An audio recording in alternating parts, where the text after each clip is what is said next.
I don't know what to say.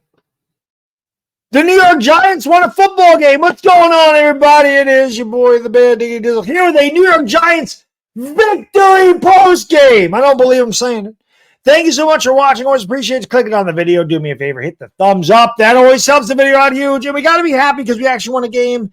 Hit the subscribe button, ring a ding ding the bell. There's always lots of Giants content on this channel, even though they're not a very good football team. Today they were a really good football team for a half. Second half, well, not so much. But the New York Giants win today 14-7 on the backs of the incredible defense of the New York Giants. First half, the Giants absolutely dominated. They had 254 yards to about 46 against Washington. Tyrod Taylor was throwing the ball deep down the field. They ran the ball effectively. The offense looked incredible in that first quarter. And Graham Gano missed a field goal. We should have been up 17-0, maybe even more. The Giants really put it to Washington. Sam Howell had no chance in that game. The pressure got to him unbelievable. I think we sacked him 6 or 7 times. Big Dexter Lawrence was unbelievable. You could not stop the man. He was a man possessed. Leo was great. The big block field goal by Leonard Williams, he was in there. Kayvon Thibodeau was getting pressure. Micah McFadden. Deonte Banks played amazing in that game today. This defense has just been unbelievable. It is getting better and better and better every week. Washington's touchdown came because Sterling Shepard fumbled a damn punt inside the 20-yard line. And that's it. And they had to convert a 4th down just to get the damn touchdown, okay? We got to find a way to field punts. And I'm not going to kill Saquon Barkley for fumbling the ball on the 7, but my God, it's just like the Giants, they were trying to give it away. They were trying. It's like, we're dominant here. Here's a gift. Hey, here's another gift, because if Barkley doesn't fumble, at the very least, it's 17-7, and you're up by 10. And you know Washington's not scoring twice because they can barely score once. And that's because of a fumbled punt. Great fumble. They brought Shepard back there. Then they brought Slayton back there. You got to find somebody to just catch the damn ball. You know, we got Adoree Jackson hurt last year. Just find a guy to go like this and just catch the ball. Wink Martindale, the defense, though, a gigantic shout. They were enjoying it. They were enjoying it. No question about it. That defense was unbelievable. Everybody played really well. And as a guy that just loves defense, I love to see it. Saquon definitely had some good runs. He had the big touchdown reception. The Giants got Darren Waller involved. You know, this is going to be a topic of conversation, and I always enjoy. I really begun to enjoy Twitter, just reading the comments and just watching the debates back and forth. And there's no doubt about it, even though the offense really didn't move the ball well in the second half, this is going to happen because there's people even before Tyrod Taylor got in here that wanted Daniel Jones out. They want to tank for Caleb. They want whatever, tank for May, whatever the hell it is. And now that the Giants won a football game and Tyrod Taylor seemed to run the offense better than Jones has, if we're being completely honest, there's going to be those discussions. Let me tell you this. Daniel Jones is the quarterback going forward. It's not Tyrod Taylor. Tyrod Taylor is not the future of the Giants. When Daniel Jones is healthy, he is going to be the starter, whether people like it or they don't. And that's because whether he's the future or not, he's definitely the quarterback next year. So Daniel Jones is definitely going to be the guy. Tyrod Taylor, however, has shown that he certainly is capable of winning football games. We're 1 yard away from beating Buffalo. What a difference that would have made, how we find a way to beat Buffalo and been 3-4 going against the Jets. What a difference that would have made had they found a way to win that game. But he's shown that he can do it, which tells me there's no reason to hurry Daniel Jones back. Do not hurry him back before he needs to be back. You don't want to really hurt his neck. But that's going to be a topic of discussion, and I understand it. Tyrod Taylor may not be better than Daniel Jones, but as I've been saying all the time, he's different than Daniel Jones. We've seen shots. The Giants had 6 plays of 20-plus yards in the first half. I don't know if we'd had that all year. Jalen Hyatt gets involved when Tyrod Taylor's there. Because that was going to be the killer. That was before Barkley fumbled that deep pass to Jalen Hyatt. Beautiful throw, beautiful catch. They get Jalen Hyatt involved more. I love to see it. They threw it deep to Jalen Hyatt in the first quarter. It opened up the running game for Saquon Barkley. It opens it up for Darren Waller. We hadn't taken those shots. So whether that's by design, whether that's Jones, whether like people are like, oh, well, they're calling different plays for Tyrod Taylor. We don't know what the plays are. We don't know if the play is for this or for that. We don't know what Daniel Jones is deciding to do or what Tyrod Taylor is deciding to do. We don't know who their first read is or who their third read is. We don't know. We don't know what the play is when it gets called into the huddle. It's all speculation. But there's going to be this debate, and I do not blame. I don't blame people. The offenses look better the last 2 weeks. It's more balanced. Having Saquon Barkley certainly helps. I'm not going to sit here and go Saquon Barkley, Tyrod Taylor be doing the same things without Saquon because he wouldn't. Let's be honest. Saquon Barkley makes a gigantic difference on this team. And Tyrod Taylor got sacked a ton this time. What did he get sacked 6-7 times?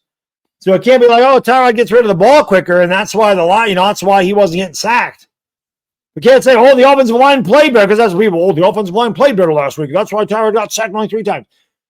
This offensive line was terrible. Justin Pugh, and I'm not going to kill Justin Pugh. The man's literally straight off the couch. But Chase Young just got a massive contract today because he absolutely embarrassed Justin Pugh. Chase Young had, I don't know how many sacks, how many tackles were lost, how many pressures. He literally got paid in today's game. He's been awesome this year. And ironically enough, or coincidentally enough, contract year for Chase Young. But he was great. Washington defense really tightened up in the second half. This is what you expect from Washington and the Giants. It is an ugly football game. Neither team's very good. They both make mistakes. They can't block anybody. They give up a ton of sacks. They turn the ball over. It's just what they do. That's why these two teams have been at the bottom of this division for years. This is nothing new. I said this before the game, during the game, and somebody reiterated it later. I think it was a Jets fan. Said, unless you're a Giants or a Washington fan, you're not watching this. This is a hard game to watch if you're not. Nobody wants to watch a Giants and Commanders play if you're not a fan of one of those two teams. Ugly football. Ugly football. But if we're being honest and we're Giants fans, we talked about it last night, and Chris and I, we're going to win. We're going to win ugly. That's just what we do. We beat Washington on a regular. Always. We own them. I don't know what it is. I don't know why it is. Can't explain it. Just like Philadelphia always beats us. Even when they're bad and we're good, Philadelphia finds a way to beat us. And I'm not saying Washington's good. Washington has 3 unimpressive wins, and they've gotten killed by teams better than them, except for the Eagles. I felt like they played very well in that game. There's just something weird that happens with these two teams. And just the Giants find ways to beat them. And we did it again today. There are 2 winnable games going forward. The Jets are going to be very tough. They've been playing very well. They fight. They have a great defense. Garrett Wilson is awesome. But if you're a Giants fan, you sit there and go, well, Zach Wilson doesn't scare me. And we think our defense is very good too. And we can force Zach Wilson to have some turnovers. It's going to be a very interesting game. That'll be another really, really ugly game. The Jets and Giants. And then you play the Raiders. And the Raiders got mauled by the Bears 30-6. They know Jimmy Garoppolo. They got no shot. So, again, the tanking stuff, we're going to put that on hold for a week. But, we'll see what happens. There's a long way to go this year. I'm just happy that the Giants finally got a win because I'm so sick and tired of them losing. I really, really am. But, Daboll, somebody told me that Brian Daboll took over the meeting in the offense. And maybe he did. Me or Brian Daboll is calling plays. I know who calls plays. I know plays are called in. What I do know is that this offense, the last 2 weeks, has definitely been more balanced. And again, whether this is by design or by the quarterback or whatever, we haven't seen any shots deep. I screamed for weeks. I don't care if Daniel Jones just drops back or just throws it 50 yards out of bounds. Please just throw the ball down the field. Just take some shots. There was a play, I think it was 3rd and 23 for midfield for the Giants, just outside of midfield. And Tyrod Taylor literally went back and just heaved up a prayer, like a Hail Mary almost, down to the 5-yard line to the double coverage, figuring, you know what? Maybe I get a penalty. Maybe he comes away with the catch. Or if they intercept it, it's like a punt. That type of thing I can live with. Like, that's what I want to see.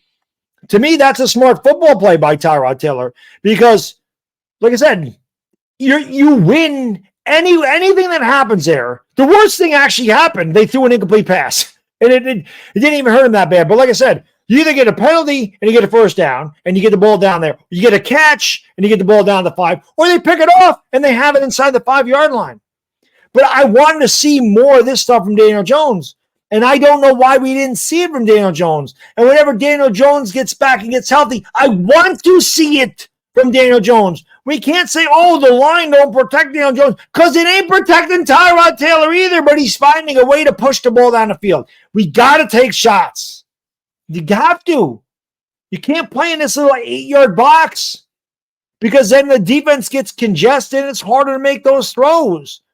Opening up the defense, getting Jalen Hyatt behind the defense opens it up underneath for everybody else. Got to take those shots now and again. You don't need to sit there and be careless with the football and just chuck it down the field 30 times like that. But you got to mix it up. And that's what I've seen the last 2 weeks. The team is just more balanced, it seems. And again, I'm not sitting here telling you that Tyrod Taylor should be the starter and he's better than Daniel Jones. He's just different. It's different. It's a different quarterback. Different skill set, different decisions. Different. That's all I'm saying. Well, the other thing that's different today, we actually won a damn football game. We actually won a freaking football game. Don't believe it. Anyway, I'm going to get out of here because I am starving. I'm going to enjoy the rest of the football game and hope you will too. As always, thank you so much for watching. Really do appreciate it. And we'll see you next time. It's the Bad Diggity Dizzle, and I'm out. Peace. Giants win, baby. Giants win.